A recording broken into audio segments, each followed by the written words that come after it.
The NBA Gambling Podcast on the Sports Gam Podcast Network is brought to you by Arctic Fantasy. They're open to customers. Play just $5, $100 bonus funds. Use promo code NBA SGPN.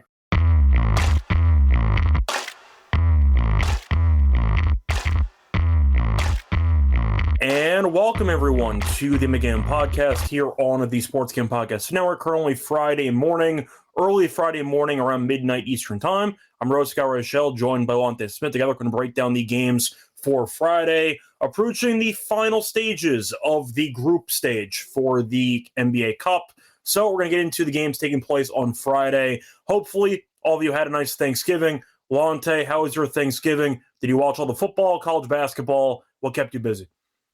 Pretty good, man. I would say mostly just college basketball. Not a ton of football. Although I did do better in betting wise in college football. I mean in NFL. So just a little bit more of college basketball than anything. But I did catch the Bengals Ravens game, and had the Bengals in that plus 7.5. So yeah, that was good. College was just kind of pushing money around, but overall action was pretty good. I thought the football, was okay today. I thought it was really entertaining overall, just from what I've seen and read. But yeah, overall pretty good. How about yours? Yeah, can't complain. All three underdogs won outright in the NFL, so pretty good day there if you had the dogs. Also, if you had some overs, I know the under in the Bengals game got there, but the Cowboys game was a lot of fun. Packers game was a lot of fun. The Bengals game kind of sucked, but to be honest, it was pretty nice to see Burrow back, and he looked pretty good with Chase. But yeah, Lamar was a mess. The Ravens were a mess, and they kind of no-showed the entire game. So besides that, college basketball, look, we were both rooting for North Carolina. At no point going into today did I think they were going to beat Michigan State. So that outcome did not surprise me at all.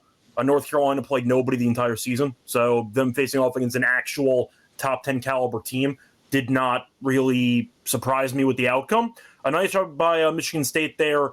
Duke winning didn't surprise me either. They're better than Arkansas. Nothing too surprising there. Put it this way, though. Right now, Michigan looks really, really good. That's all I have to say. After they killed Gonzaga by what felt like 80, but I think they won by about 40 in the end. Besides that, though, once again, no NBA action, so we had no show on Thursday, of course. But we're back. Lonte, I'll ask you, so far NBA Cup action, what you've seen so far. Any takeaways? Because I'll put it this way, I'm not the biggest fan of the NBA Cup, with a slight caveat there, the group stage. I think it's a waste of time. I think a lot of teams punt it. I think there are a lot of players who sit out anyway, so I don't see a purpose. I'm a fan of it once you get to the single elimination type of format. I'll ask you, do you think it would be better if they use single elimination instead of an actual group stage? I think anything is better whenever you're using single elimination, regardless. I mean, that's why March Madness is just so loved and so great. Imagine an NBA Cup like March Madness single elimination style bracket. That sounds so much better than the group stage where you have to watch the Wizards. I know they won their last game against the Hawks or the Nets. You have to watch them play 4 games for no reason. I like single elimination. Make it fun. Yeah. I mean, obviously, that would be better. But I mean, like, I don't really. It's cool. I mean, these games are going to be played regardless whether they're cup games or not. So it doesn't really bother me a ton. But I get your point with the single elimination. I think the teams that are going to take it serious, we kind of already know going in, and the teams that are not going to take it serious, I mean, we already know. So it's not a lot of like parity to me, to be quite honest. And I think that leads better for betting, to be honest, because we know exactly what we're getting to a certain extent. Yeah, that's true. I think the main issue, though, as Bear's mentioning, are the courts. I know the courts are supposed to be unique, and I get that they're trying to go for a fun atmosphere. I understand that the Lakers are, of course, mainly yellow in color. Do they have to play in a piss-covered court?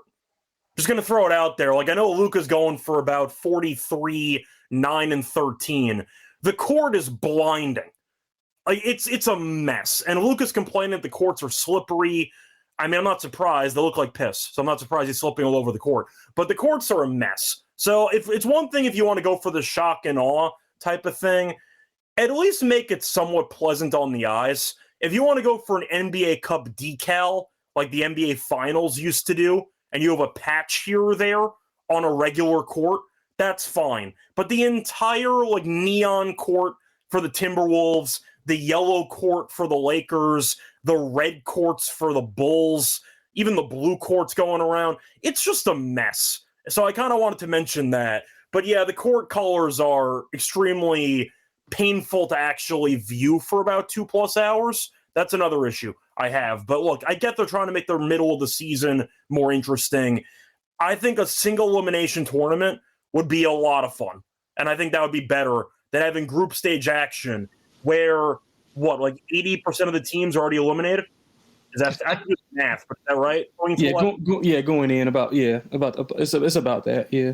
Yeah, so you kind of question what the point is for some of these teams. But either way, we have a bunch of games coming up on Friday. We'll get into them now. Before we get into the games, though, for Friday, a reminder that you can check out the merch store on the SGPN website. A lot of great merch content for the holidays. Even though Thanksgiving is over, we still have a nice discount available for you. So check out the merch store, a bunch of different shows on the network. They all have merchandise. And if you use the code HOLIDAY at checkout, get a quarter off everything in the merch store. So NBA content, MLB gambling content, tennis gambling content, a lot of merchandise available, SGPN stuff too. Check it all out. Get a discount. Use code HOLIDAY for a quarter off everything in the merch store.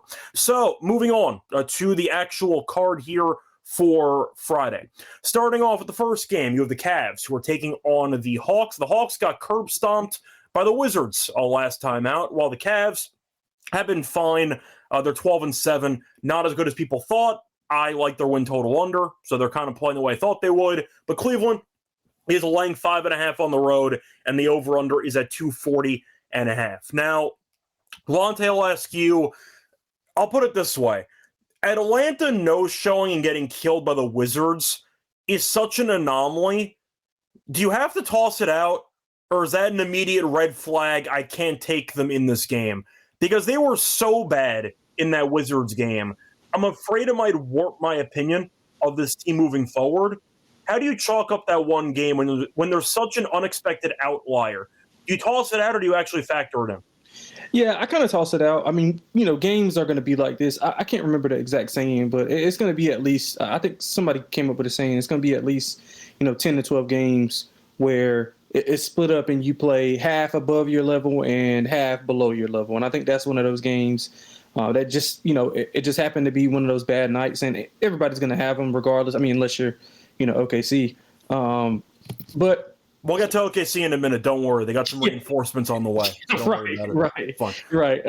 Yeah. So, I mean, I don't think it's like warranted to be out. Now, if they have a string of like outings like that, then yes. Or if they have if they show that they are incapable of, competing at a high level to a certain degree, I think that's more of a cause of concern. But just a one-off, I don't put too much into it. And I kind of like the Hawks here. I think I'm going to be off Cleveland until they get like kind of healthy and get into a bit more of a rhythm.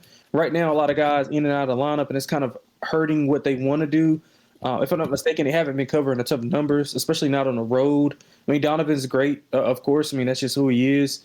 But they just don't have any continuity. They're still working in those pieces with Lonzo. A lot of guys getting more comfortable in their roles. Max Strus is still out. Like I think Dean Wade was out a little bit. Merrill, like all these guys are kind of banged up, and there's no continuity. I think Atlanta bounces back from that outing that you just talked about. So I'm going to take them plus the 5.5. I think they might be live to win a game outright. Yeah, they might be. I think Cleveland's been overrated all season. I want to point out, though, if you do wonder about the, I'd say, extra motivation with the NBA Cup, there is none for Atlanta. They were eliminated already, so they cannot advance. Cleveland could still advance with a wild card spot. Shout out to Toronto, who did win the group already, but Cleveland get a wild card spot, so it's not guaranteed for them, but of course they need to win to have a chance. Do they care? I have no idea. But Atlanta has nothing to play for based on NBA Cup. They have a lot to play for based on pride because they no-showed the game against the Wizards and were down by 30 immediately in the first quarter. For this game, it's a bit tricky because Atlanta was so bad. I am expecting some type of bounce back. Having said that, I think Cleveland's more talented, and I do think they're deeper.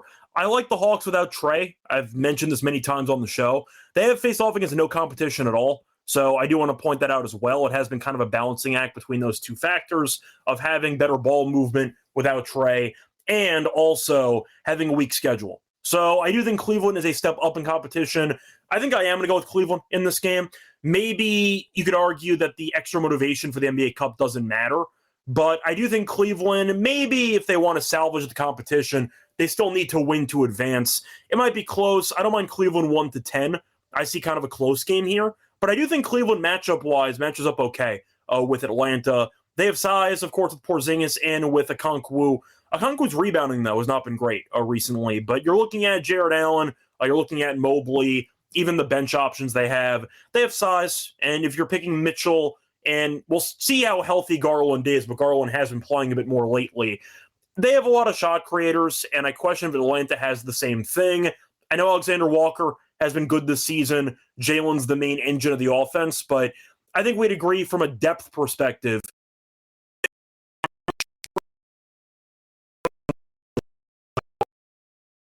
In this game at 5.5. So with Garland back, I don't know how many minutes he's going to play, but I think Cleveland gets the job done personally in this one. Moving on to the next game, you have the Sixers taking on the Hornets. Yeah, the Hornets are fully healthy. They still stink. The Knicks killed them in the last game. For Philly, they were undefeated at one point. Now they're one game over 500.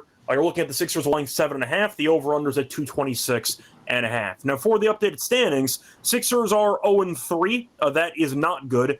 And for the Hornets, they are currently 0-3. So both teams are really not even competitive in this competition.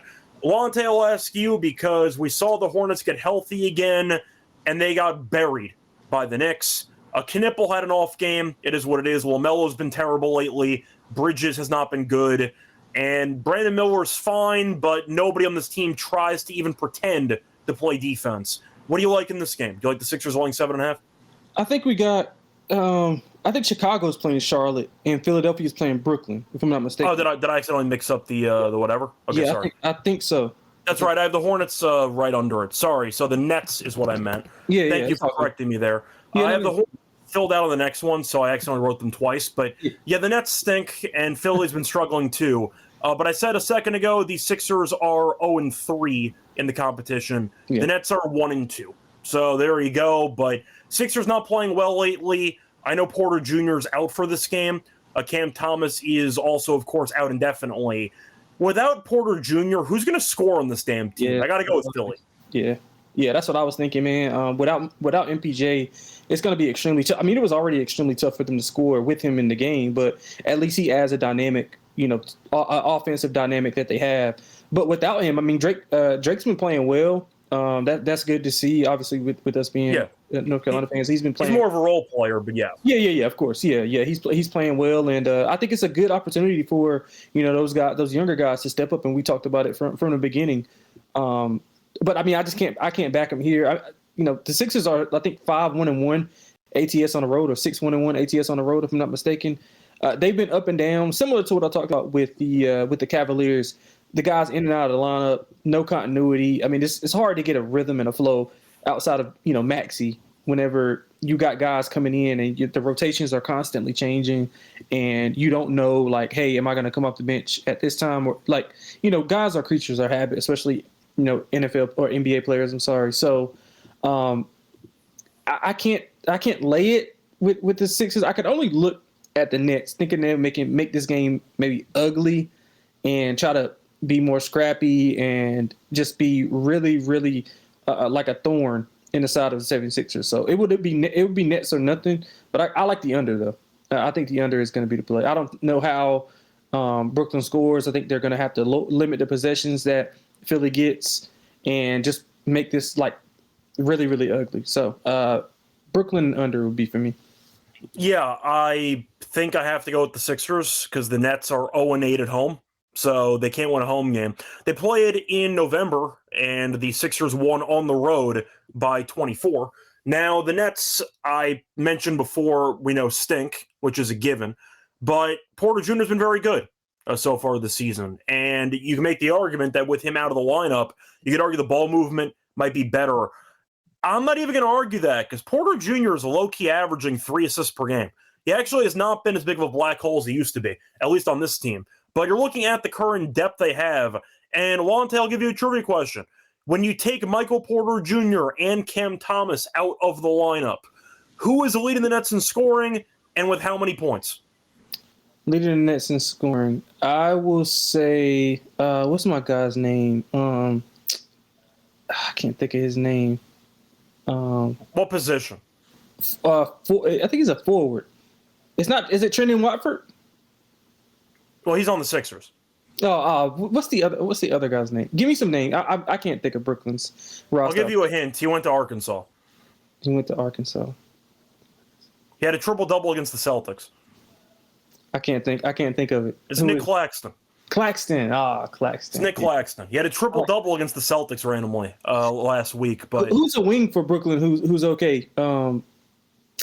Terrence Mann? No, not Mann. It's another one who I'm thinking. Zaire Williams? Zaire. That's what I was thinking about. I was thinking about Zaire from Memphis. He got traded from Memphis, right? Yes, former top 10 pick. Yeah. That's what I was thinking about. I thought he was playing decent, but I guess not. I mean, he can shoot threes, but he's not going to actually create off the dribble. So he's also coming off the bench. He started 0 games. Okay. But the Nets, if you exclude Porter Jr. and Cam Thomas, have 2 people on the entire team averaging 10-plus points per game. 2. This team can't score. Yeah, that's what. I can't back them in this game. I just can't do it. Philly's defense is horrible, though. That is true. I see a lot of people mention in the comment section Noah Clowney. I think if you're going to go for a player prop that's worth something, maybe a Demon spot if you want to argue for maybe a rookie coming out party, because the ball be in his hands, maybe get some assists in this game, but I can't take the Nets. They can't score. I like their team total under. I think Philly routes them, to be honest. And not even to mention the fact the Nets can't rebound. Have fun with Drummond. What are you supposed to do on the boards? Drummond might walk into 15 rebounds at halftime in this game.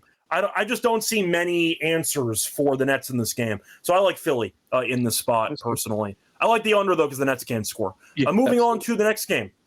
The Hornets, who I accidentally said before, they are hosting the Bulls here. Bulls are laying 2.5. The over-under is at 247.5. Now, the Bulls start off the season hot, kind of like Philly. They're back down to 9-8. They're only 3-6 on the road. Hornets are 4-14. This team is garbage. They have lost 7 in a row. They got killed by the Knicks at home by 28 a few days ago. Bulls, though, lost to the Pelicans. Gave up 143. Tough to do. They've given up 143 in 2 of their last 3 games. So I'll ask you, Lonte, you have a battle of triple-double point guards here between Giddey and LaMelo. What do you like in this game? Because both teams don't guard anybody, but at least I know Giddey's head is on straight. I cannot say the same thing about LaMelo. I like the over because neither team guards at all, but I guess I'm on Chicago because I trust the Bulls more than the Hornets. Yeah, it would be Chicago or nothing for me, but I can't play this. You can't play this under. It would be over or nothing. I mean, both teams get into 124 here. I think that's easily possible, especially with the way the Bulls have been defending on the road. Now, Charlotte is a weird team, man. Like I don't know, they were healthy last game and they got routed by the Knicks. Granted, the Knicks are good, but they struggle on the road. And I thought Josh Hart went crazy in that first half, by the way. He was making spinning jumpers and all, but that game was over very quickly. Yeah, and I thought they would put up a better fight with LaMelo and Miller being back.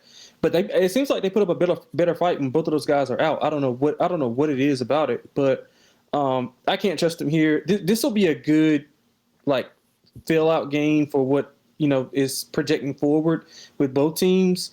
But I think we get a back and forth duo. I would look at some Kobe White props. So he's back home in North Carolina. I think he'll have a lot of family and friends there. So that's something to look out for with his props.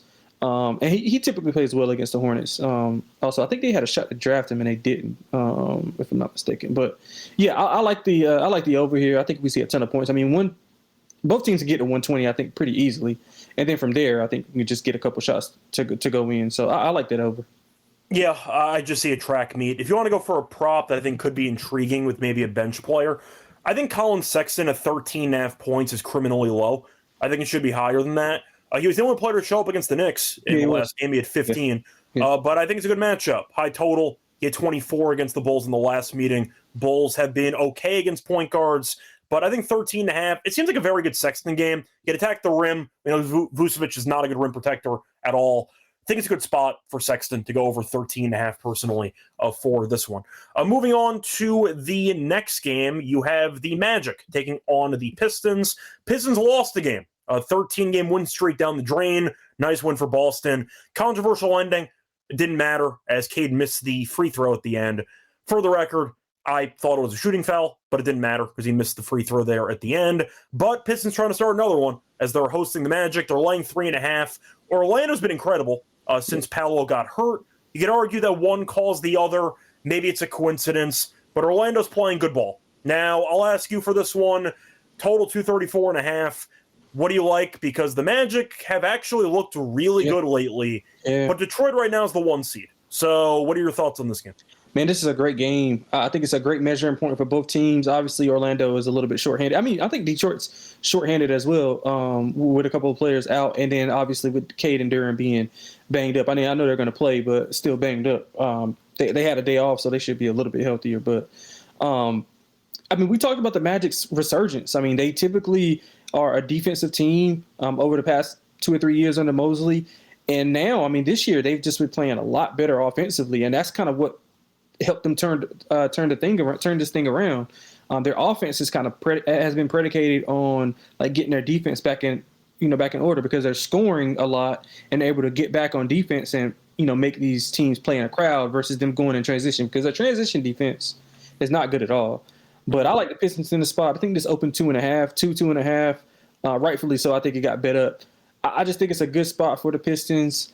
Back at home where they play extremely well. That game against Boston was that was a really good game. It was an early start. It was a very high quality game. Yeah, it was a really good game. I thought each team traded blows. Boston just kind of outlasted them. Probably, should have won that game a little bit more easier at the end because of that foul and everything like that. But Detroit's resilient, man, and I think that Orlando is resilient as well. They had a shaky first quarter, and then they dominated the second quarter of their last game. They dominated, and this will be a good test for both teams. I do think the Pistons don't have to rely a lot more on their weaknesses. They don't have any jump shooters, and Orlando's weakness is they only have one jump shooter. So I think that they'll be more physical. I think they'll get to the line. It's gonna be hard to stop Cade. They played earlier in the season. I think Cade had 30. Yeah, Detroit buried him. They scored 135 points. Yeah, they beat about 19, I think, 138, 138, That was 135, 116. They won by 19. Yeah, there we go. So, yeah, I don't know if it's quite that high scoring because the Magic defense has improved. But I do think we can get over this number, and I do believe that the Pistons are the right side. So I'm going to take the Pistons. Yeah, I think the Pistons seem like the obvious play, but the line feels very short to me. I'll take Orlando. I'll take a spin with the Magic here. I like how they're playing. You could argue that it's Paolo once again being out as the reason why Orlando went on a run. You could argue that Suggs is playing more minutes. He looks better. Anthony Black looks fantastic, by the way, so I want to give him a shout. He's been really good. But I'll go with Orlando. The line feels very short and trappy to me, so I might just not take the bait there. But once again, it might be a game I stay away from. I'll be watching the game. You could argue that these are the two potentially best teams in the East. Orlando feels like a stretch because you still have the Knicks and you still have the Cavs, but I think you could argue this could be a potential 1-4 matchup in the postseason. And it would be on NBA TV for every game, but I'd watch every game. I think it's a hell of a series, but there's a conversation to be had about Detroit.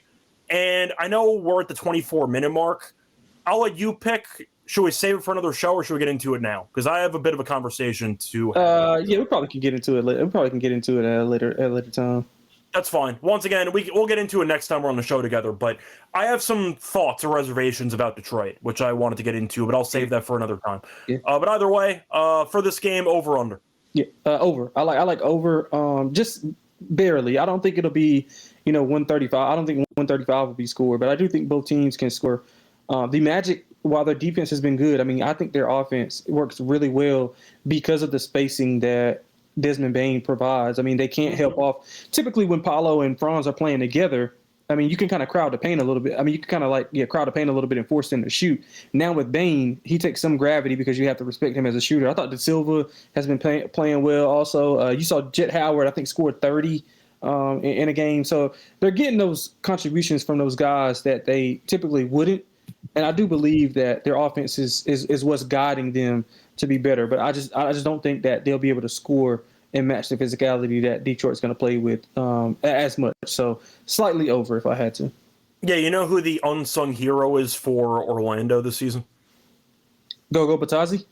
No, it's Shamgod, who's the assistant coach. Oh, yeah, he is. What he's done with Black and Howard's handle has been incredible. So I want to give him a shout. Because Black was a pretty decent ball handler last year. I didn't know Howard had any handle at all. He did. And now they're actually making, like, what the hell is happening with those guys? Shout out to Shamgod for teaching his actual young guards how to improve their handle. Shout out to Shamgod. Wanted to give him a shout there. They're not wearing the baggy shorts, though, unfortunately. But still, a shout out to Shamgod. Before we get into the remainder of the actual card, a reminder that we are brought to you by Novig because they are a great exchange prediction market. So if you want to get some great prices, check out Novig, the number one prediction market for sports in America. You get some great prices. Also available in a bunch of states, 35 plus to be exact. So make sure it's available in your state. Check out the app, download it in the App Store, and you can get a nice deal with us. Get $50 to spend just $5 if use our code SGPN. And the extra Novig, promo code SGPN. We're also brought to you by Nordic Fantasy. So if you like pickup entries, chance to win up to 5,000 times your entry. Pick higher or lower on player stats. Mix and match your sports, NHL with NBA, UFC, tennis, you name it. A lot of options there. Check out Underdog. And also a new offer for the customers. Play just $5 and $100 bonus funds. Use promo code NBA SGPN. Welcome back, everyone, to the Game Podcast. Finished going through the first couple games for Friday. Time to run into the next game. Moving on to the ultimate toilet bowl. Now, the Wizards did win a game against the Hawks, but damn, this team's awful. Indiana, look, at least you were competitive in your last game against Toronto. You lost, but at least you tried. But there is no doubt, according to anybody, that I have to play the drop. So I might play this 3 separate times, but either way, the drop needs to be played.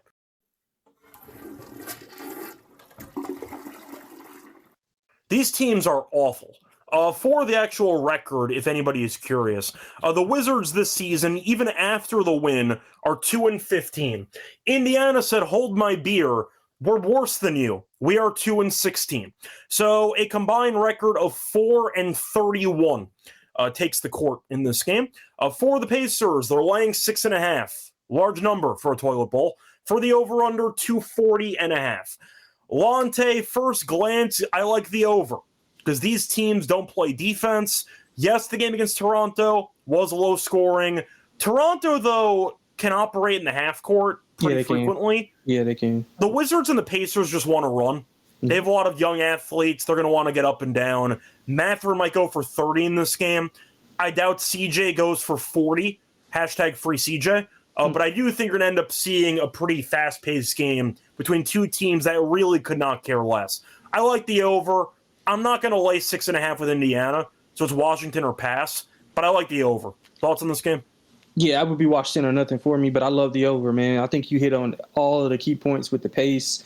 Wizards obviously want to get out and run. They are not – they're probably one of the worst half-court teams I've seen in a while because they just don't have – the mental capacity to be able to play in structure right now. And just because they're all so young and kind of learning, so they don't have the wherewithal to be able to do things in the half court. So they got to get in transition. They have to run, get to the free throw line.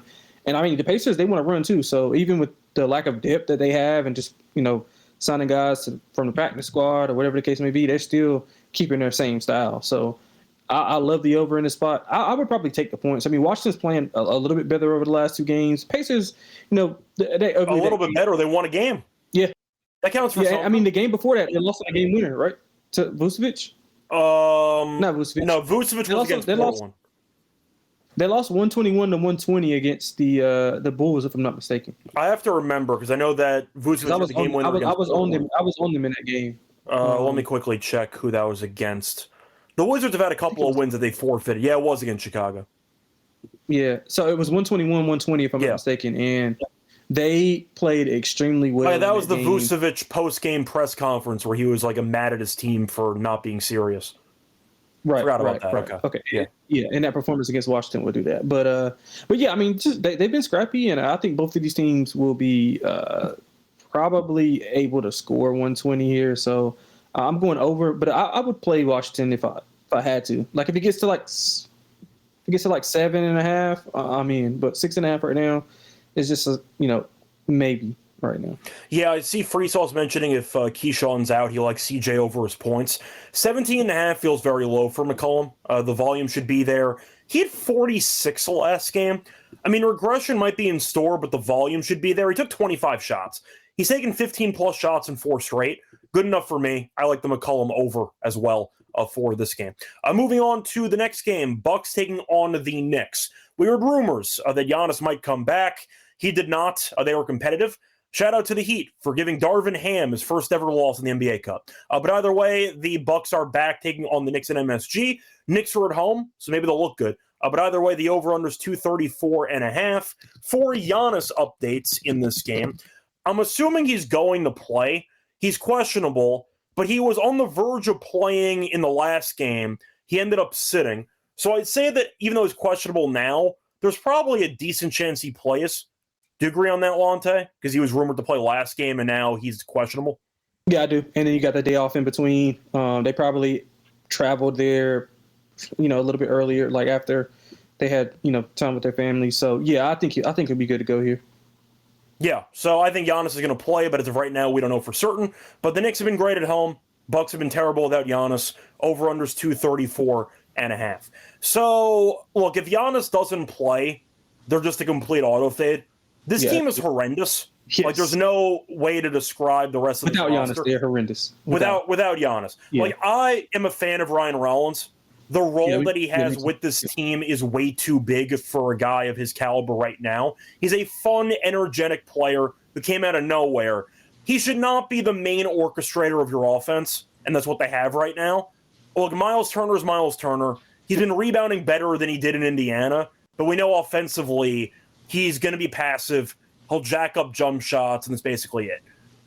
Portis looks like he is, I don't want to say washed, but he's definitely lost a step compared to previous years. Kuzma's been fine this season, but you don't want to rely too much on Kuzma in 2025. What does Milwaukee have? Like, they don't have really anything. So if Giannis does come back, first game in a couple of weeks, how many minutes is he even playing? Like, I don't know what to expect from Milwaukee in this game with or without Giannis anyway. I'll go for the Knicks. The Knicks are the better team. They've been good at home. Bridges has been amazing defensively for the last week or so. The Bucks never guard Brunson. Brunson kills this team every damn time. You have Cat and Robinson on the boards, which is a problem for Milwaukee. I like the matchup. I'll go for the Knicks minus 7.5. Yeah, I like the Knicks as well. You talked about their home split. I mean, their home road splits are like completely drastic. And we talked about that's why I took Charlotte in the game, the last episode we had, because of those splits, and obviously thought Charlotte would show up a little bit better.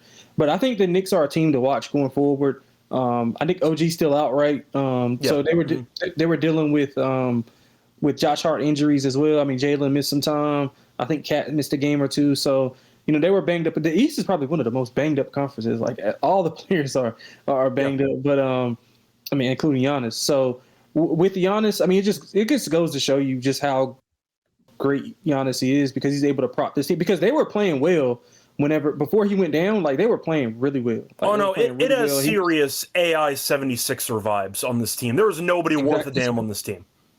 That's a good analogy.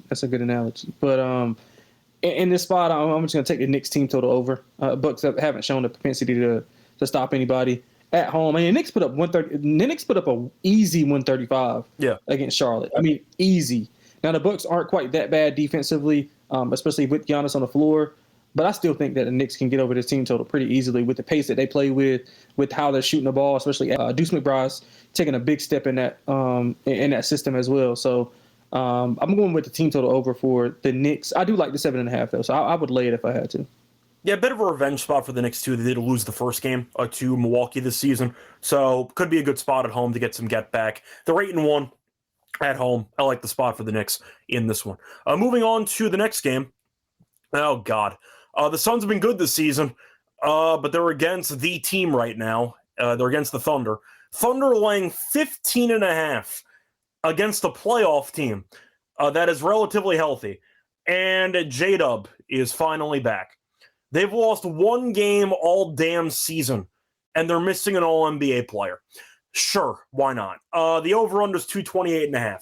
So J-Dub, we'll see how many minutes he plays. We'll see what the story is in terms of his actual, I'd say, rust in his first game back. But look, the Suns have been competitive. They've been feisty. I kind of like this team, but the Thunder are just demonic. I'll ask you, do you want to lay 15.5? Because I think I'll take the points, but I don't feel great about it, obviously. But J-Dub, you could argue, might be a bit rusty. Maybe he might ruin some of the, I don't want to say chemistry because that sounds like I'm roasting J-Dub, but first game back, maybe they'll be a bit out of sorts. The Suns, though, are feisty. I can see a backdoor cover in this game. 15.5, though, against the playoff team. I understand it. It feels massive. Yeah. It feels kind of like the Timberwolves game they had, where they'll win the game, but it's kind of close. Give me the Thunder by 12. I think 15.5 is too many. That would have been a brutal beat if they would have covered that game against Minnesota. They were not covering. They were down like 4 with like 2 minutes left. Yeah, that would have been brutal. I would have. That would have been bad. But I mean, like I told you last episode, it's rinse and repeat for me. I'm not betting against the Thunder. Like it's either I'm betting on them or I'm passing. But I will tell you this: the Suns are going to have Devin Booker. They're going to make Devin Booker's life miserable in this game. They have so many defenders to throw at him, different sizes, different coverages. They're going to make his life hell. And he's probably going to try to force up some shots, which means nobody else will be in a rhythm. I like the Suns team total under. I'm fine with that. Once again, just because I'm saying that the Suns are my choice does not mean I'm actually putting my own money on the Suns. Yeah. I am not betting against OKC. That is not an option for me. But if you're asking me to pick every game, I'll pick the Suns getting 15.5 in this game. So that's my thoughts there. But I think you're right. I think the Thunder will throw a bunch of guys at Booker, including J-Dub. I know Mark Williams had a monster game against the Kings, which we both called because Eubanks is terrible. That's not going to happen against Chet and against Hartenstein, so good luck. But I'll take the 15.5. Moving on to the next game, Spurs against the Nuggets. Looked a lot better a month ago before Wemby got hurt, but shout out to De'Aaron Fox, who's been keeping the team afloat without Wemby and without Castle. Harper should be back for this game, so they are getting another guard back for San Antonio. Denver, we know, has been great. Still missing Brown, but either way, they're only 8.5. The over-under is 236.5. Denver, we know, is very good, obviously, as Denver has Joker, who is averaging 29.6 points per game, 12.8 rebounds per game, and 11.1 assists per game on 62.6% shooting. It's just an absurd season by him. Then again, Denver has been kind of letting bad teams hang around lately. Beat Memphis by 10, lost to Sacramento, beat New Orleans by 7, lost to Chicago at home by 3. They've been winning, but not by margin. I think San Antonio can actually hang in there for this game. 8.5 feels like a lot of points. I think Denver might win, but they have not been dominant against the underwhelming teams or the teams beneath them recently over the last few weeks. Give me San Antonio, plus 8.5. 100%. I like San Antonio as well. De'Aaron's playing well. Harper's back, right? If I'm not mistaken, he's back? Yes. He said he's expecting to play. Yeah, that's good. And I think that's the reason why the Nuggets are struggling. I mean, they took their depth has taken a hit. I mean, Aaron Gordon's out with the hammy. I didn't even mention Gordon. Yeah, Brown was the first domino to fall. Yeah, Brown and then AG. So like they're having those guys having to step up and play big minutes and be able to contribute, and like they don't know kind of their role has been basically expanded, and they're still learning how to play within that role. So that's going to take some time. It's not going to just something that they can just snap their fingers and do, regardless of how great Joker is. But I do think the Spurs can hang in there. I think Fox will be fine. Cornette he can't guard Joker, but he can be, of resistance. He's a solid defender, but they won't need to double him as much. So they'll just force those other guys to beat him. So I like the Spurs to hang around here. So I'll take 8.5. Yeah, you could argue that Cornette might be a decent points option because positioning-wise, he might find a couple of openings. There's a bit of Jakob Poeltl to his game where he has no athleticism, but you wonder how he ends up with 2 blocks and like 15 points. And it's kind of how Cornette's stats go. He'll sneak up on you, but I don't mind him having a potentially decent game, potentially with the pick and rolls with Fox. Could be a good game for Fox with the assists. I don't mind that. They might just get Joker involved in every pick and roll and just see what happens defensively. So I don't mind that angle, but I think I'll go San Antonio plus the 8.5 for this one. Moving on to the next game, you have the Kings against the Jazz. Look, it's not as bad as the Wizards and Pacers, but I got to play the drop, so I got to do it. Yeah, so Utah, we know at home has been pretty good this season. The Kings have been terrible, but they did beat the Nuggets, but they are 2-8 on the road. Utah's 5-12. Laurie is a monster. He's averaging 28.5 points per game. LaVine is back, and none of the Kings fans want him there because he has been a complete liability since he showed up in Sacramento. I got Utah. They're at home. I'm not going to really overthink this. They're not a good team, but at home they're a lot better than Sacramento on the road. Good enough for me. LaVine, I tweeted about this. I think LaVine is a first ballot empty stat Hall of Famer. All of his stats mean absolutely nothing because he plays no defense. He seems by all accounts to be a really bad teammate to be around on the court. And it feels like nobody actually likes him on his entire team. So I think that as long as he plays, the on-off numbers, by the way, are incredible in favor of sitting LaVine. He has been just a mess on the court, and the Kings have been significantly worse when he plays compared to when he does not play. So with LaVine in the lineup, good enough for me. Give me the Jazz minus 1.5. Yeah, speaking of people not liking him, did you see him get the fan thrown out? I saw it.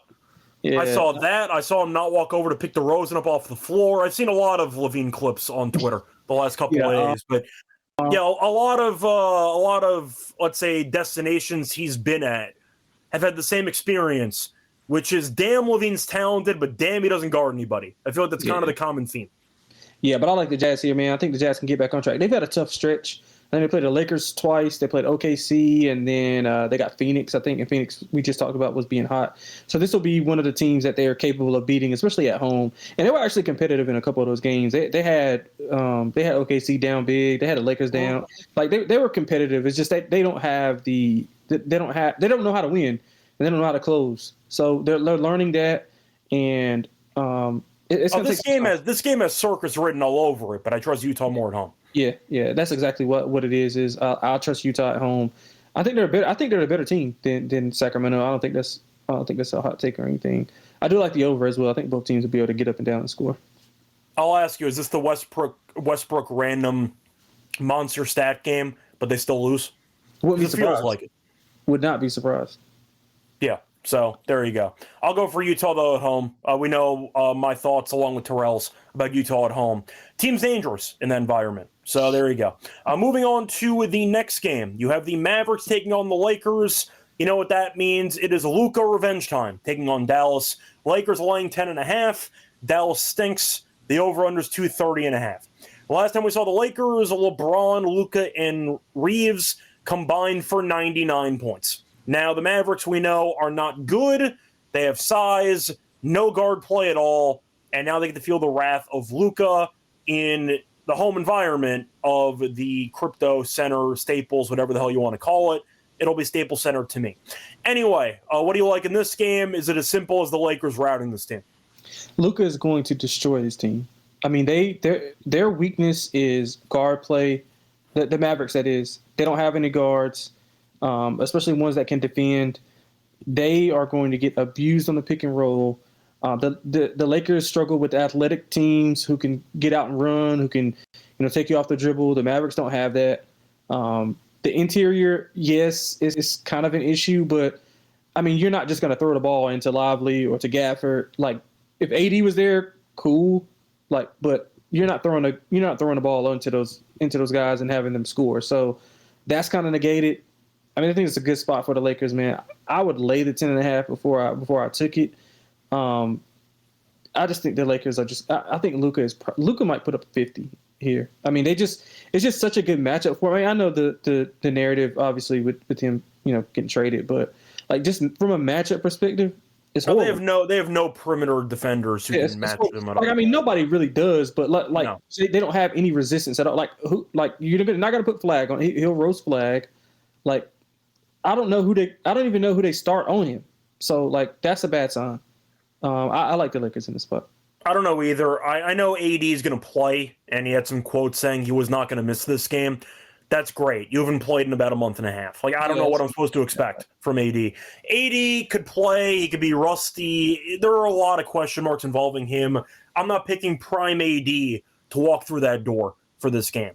If he does, the Lakers have no answers at all on the interior. So you could argue, you could argue to be a good matchup where maybe AD and Luka kind of battle it out. They play different positions, but maybe. I haven't seen AD play in weeks or months. The owner was delaying his comeback attempt until he was ready. They might be letting him play 25 minutes. Like, I don't know what the actual playing time is going to be for AD. They have no guard play at all. You could argue maybe Dallas hangs in there. The Lakers, despite having some monster games, despite having some monster halves, let Utah hang around a couple of times. The Clippers were in that game for about 2.5 quarters. You could argue maybe Dallas for a half hangs in there. Yeah, maybe. But eventually the run's going to come. Yeah. And I don't see Dallas's offensive depth just being efficient enough to combat the scoring punch the Lakers have. So I got the Lakers. I see a Luka triple-double game, which Free Sauce is mentioning. But if you think AD plays well, maybe you want Dallas. I'll believe it when I see it. Yeah. That's kind of my thoughts there. If AD has a monster game, good for AD. Yeah. But I'm not going to bet on that happening. Yeah. It's a lot safer to fade it even backing AD, as far as I'm concerned. I'll go for the Lakers in this game. Over-under, the Lakers have had a bunch of high-scoring games. Dallas, though, can't score. A part of me kind of likes the under, because I don't see much pace in this game. But that would kind of just result in a Mavericks team total under instead. But the Lakers defensively have not been good. So I'm kind of just in the middle of this. I guess I'm on the under for lack of pace, but I'm not interested in betting the total. You? Yeah, I would be I'll be inclined to take the Mavericks team total under versus the full game under. Because it is a world where the Lakers put up like 135.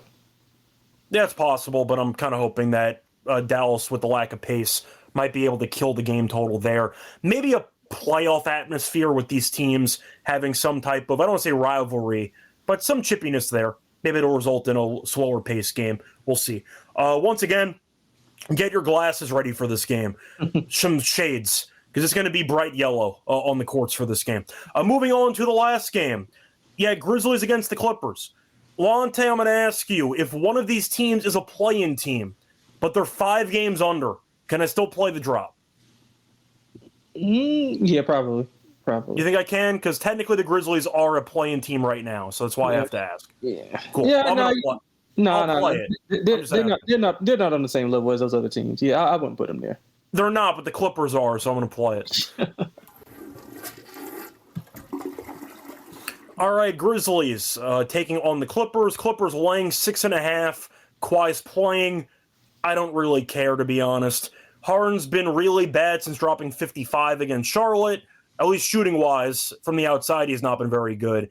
But he's Harden. He'll put up a decent all-around stat line in a given game. Clippers, though, laying 6.5, despite this team not being worth a damn all season, and Kawhi stating publicly they need more talent. Clippers, though, laying basically 3 possessions. There's no chance in hell I'm taking the Clippers. It's Memphis or pass for me. What are you doing in this game? Yeah, I got no interest in this game at all. I like you said, it would be Grizzlies or nothing, but I don't even want to do that. I would maybe look under. Unders have been, I guess we can say historically good for Clippers home games, but like this is a disgusting game, man. Like this is a disgusting game because you talked about the quote from Kawhi. Like I don't know how. Yeah, I just don't know what's going on with the Clippers, man. Like, is the curse real? Like, what the hell is going on with them? See, I don't know if it's a curse thing or maybe just they hitch their wagons to unreliable options. Yeah. Kind of like Philly, who kind of just put everything they had on Embiid and Harden, and then they also threw in Paul George. Like, they just didn't choose wisely when it came to which superstars they should mortgage the franchise for or the future for. But, look, I'm just going to put this in a pretty direct form. And I know that there's a funny joke that Kawhi's a robot, etc. The jokes were funnier when they were winning. Is Kawhi like secretly an unlikable guy? Because it feels that way. If I was a Clippers fan, I'd be miserable. Oh yeah, if I was a fan, yeah, for sure. If I was a fan, I would be pissed. Yeah. the quotes and the behind-the-scenes stuff with Kawhi and Uncle Dennis, there's a lot to not like about Kawhi that does not get talked about in, like, the mainstream, like, limelight. I get Kawhi, as a future Hall of Famer, multiple-time Finals MVP. I get that. There's something behind-the-scenes personality-wise which I really don't like. And I feel like we're just seeing a lot more of it over the last year or so. Is that fair? Yeah, if I was a fan, I'd be pissed. Like, I mean, I would. If I was a fan, I would be pissed. But I mean, that's just how he is. I don't really think about it like that. But if all the traits that you just, he's an unreliable superstar number one option for a franchise. Yeah, and that's the main. And that's why they're in the place that they're in. Yeah, but you're going Memphis. I'm guessing because why would you lay 3 possessions with Clippers? Well, Memphis isn't very good, but at least they've been able to separate themselves. They're fighting. They are fighting from the actual trash teams. I'm annoyed because I had New Orleans as my dog in the last episode. God, that was horrible. What a brutal choke job by New Orleans. They didn't even cover. But no, they didn't cover, which was really annoying. But you know what? A nice win for Memphis. Edey came back. He was really good. Look, Coward had an absurd block in that game. I still can't stand Jaren Jackson Jr., which is well documented. But you know what? They have a couple of guys who play tough. Vince Williams had, I think it was 17 assists last game. They have a couple of random guys who are actual rotation players. The Clippers are rotating a bunch of guys who don't play any defense, and they're hoping to actually win games. When Harden and Kawhi, it's not Zubac's fault because he's extremely tall, and we know that he's very strong. They cannot play any defense at all in transition. Memphis doesn't really run that often, but they can. They have some young guys that could run. I think it's a decent matchup for Memphis, actually. I'll go with Memphis in this game. They could win outright. The Clippers stink. I don't care who's at home for this game either. The Clippers are a lost cause, and I know Ballmer means well because he clearly spends money on his team. They have a new stadium. I get all that.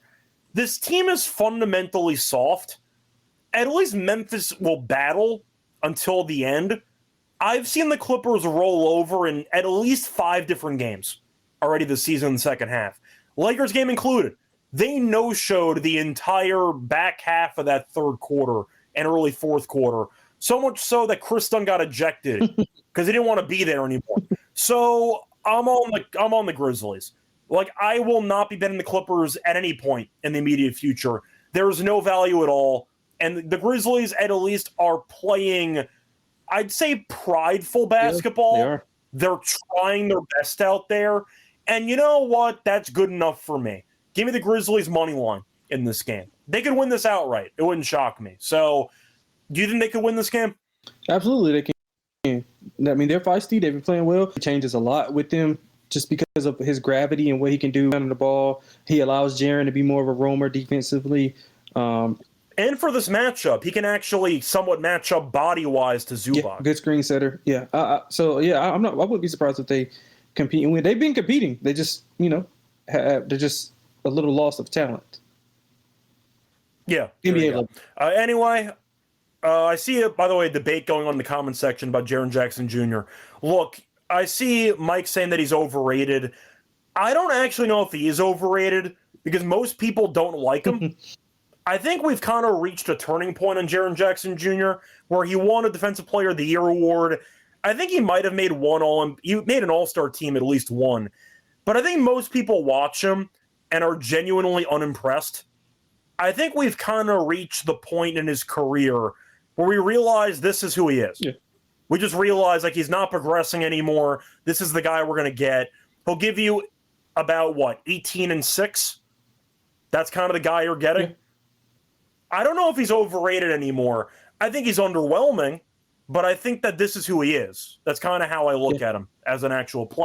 But I've been down on Jaren for a long time. So I think other people caught up to me as far as I'm concerned. But either way, anyway, it's going to wrap it up for all the games on the card for Friday. Time to move on into the lock and dog picks. Lonte, what do you like as your lock and dog? Yeah, I'm going to keep it simple, man. We talked about the game. I think we're on opposite sides, but I like Detroit to get the win. I'll take the 2.5 or 3.5, whatever it is. I think they win by multiple possessions. I think they bring the physicality. They'll force Orlando to be uncomfortable and force those guys that can't shoot to be able to knock down shots to beat them. And I think Cade has a monster game. Suggs is a good defender, but Cade is just he's just too big, bro. It's too much he's just too big. And Cade is not one of those guys who settles for jumps. Like, he will take you in. He will take smaller guards in the post, easily. And I think that's just why he's just so loved. But if you notice, everybody loves Cade. Cade is one of those guys that everybody loves, his peers, and Oh no, there's a leadership there that you can definitely tell. Cade is a mature leader of a franchise. Yeah. So, and they follow him. So I'm gonna take them at home. For the dog, you know what? We talked about it. I think it was a little bit of a one-off. It's a little buy low spot. I'm gonna take Atlanta +1. What's this? +185. I think they can get it done at home against Cleveland. At home, they'll be playing a little bit better. They want to get that bad taste out of their mouth. Cleveland's still going through the same limbo of who's in, who's out. I know you said Garland will be back, but obviously, how much does he play? I mean, is he affecting some of these other guys' minutes, having to go from playing 25 minutes to playing 19? How does that really work? And like I said, I'm kind of out on the Cavs until they get things situated. Maybe after Christmas time, they'll be back healthy. So. I'll take Atlanta +185 to win it. Yeah, so for my lock, you know what? I will go to the toilet bowl. Give me the Jazz at home on the money line at -115. The Kings are 2-8 on the road. I said before, when Levine plays and when he's on the court, you could look up yourself. I did tweet about it. The efficiency numbers with him off and on the court are alarming. They are horrendous when Levine is on the court, and they're actually okay when he's off the court. But Levine's healthy, so they stink when he actually plays. Utah at home, we mentioned many times on the show, they're dangerous. These teams both stink, but Utah goes back to pride. At least I get consistent effort from them at home. Good enough for me. Give me Utah at home at -115 as my lock for the show. For the dog, I'm going to go for an alt spread, they've been pretty good to me so far this season, and I'll go back to it once again for this one. Want to quickly see if I can find a better price on FanDuel. Sorry, trying to see if I could find a better price here. Because I know that they had win margins, but I don't know if it's posted. I'm taking an alt spread on Philly. I think the Nets, and as a Nets fan I could say this team is intentionally horrible.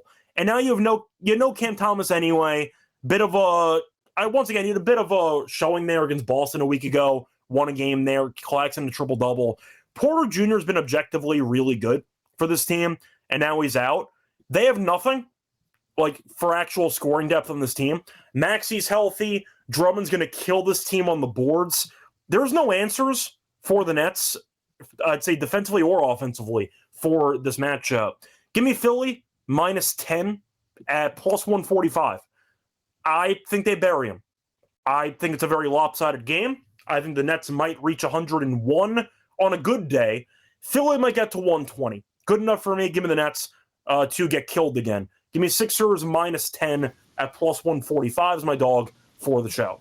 Moving on to underdog. Lonte, any players you want to go after? One I really love. Vince Williams, RA, higher. Love it. Look at his numbers.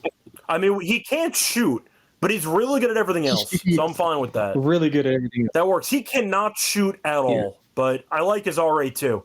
That's fine. His RA is available at, let me see if it's 11. It's 12.5 on underdog. He might get that with assists alone. I'm fine with that. For the record, he had 17 assists last game. So, and he had a 15 assist game a couple games before that. He's been really good. Yes, he did. So I'm fine with that too. I'll go for Sexton in the matchup against Chicago. Yes. I mentioned him before. 13.5 feels too short. He's had 15 plus in 3 straight. Had 24 against Chicago last meeting. Totals 247.5. Sexton is going to go to the basket. I'll get to the line. They have no rim protection on Chicago. Good enough for me. I'll go for Sexton on his points higher. And anybody else you want to go for, Lonte? Kobe White. I don't know if you like Kobe White. Back home in Charlotte. Obviously, the pace will be there. It's high 240s. I think he'll score a ton here in this game, maybe being back at home. Well, I mean, Charlotte's not his home, but I think I want to stay away from him though because I am a bit concerned about the usage with him and Giddey. But I get where your head's at. I think it is a good matchup with him returning back to North Carolina. So if you wanted to go for White, I could take it. Who else you got? I'm kind of just looking around right now if there's anybody else I'm interested in. I mean, you could go with the classic Luka first quarter if you think he just has a monster first quarter. Well, I can't. You want Luka PRA? Yeah, I can't talk you off that, man. Can't talk you off that. I mean, his PRA's 50.5. That's a bit much for me, to be honest. Like, I don't know if I'm ready for that. That's a little bit much. Let me see what the RA is actually for Luka, because I could see him having a decent RA game, where a lot of people might be on the points, but 16.5 RA does feel pretty low. Like, he could have 10 rebounds, he could have 10 assists. You're in a good spot there. So you want to go for Luka RA? Yeah, that's fine. That work for you? That's fine. Okay, that's a 17.5. Yeah, that's fine. So the 3-pick entry that we have for underdog, Vince Williams higher, 12.5 RA. Sexton, higher 13.5 points. And Luka, higher 17.5 RA. Anyway, that's going to wrap it up for the show. We'll be back once again on Monday. Lonte, anything else you want to add? Nah, man, I appreciate you taking the time out to do this instead of tomorrow. So, yeah, man, I hope everybody enjoys it. There's a lot of chatter in the chat, man, to be at midnight. So, good for everybody. Hope everybody had a good Thanksgiving. And looking forward to catching some winners and getting some viewing some good action this weekend. Yeah, it should be fun. Once again, we're back on Monday. Till next time, good luck to all of you and all of your bets. Bye, everyone.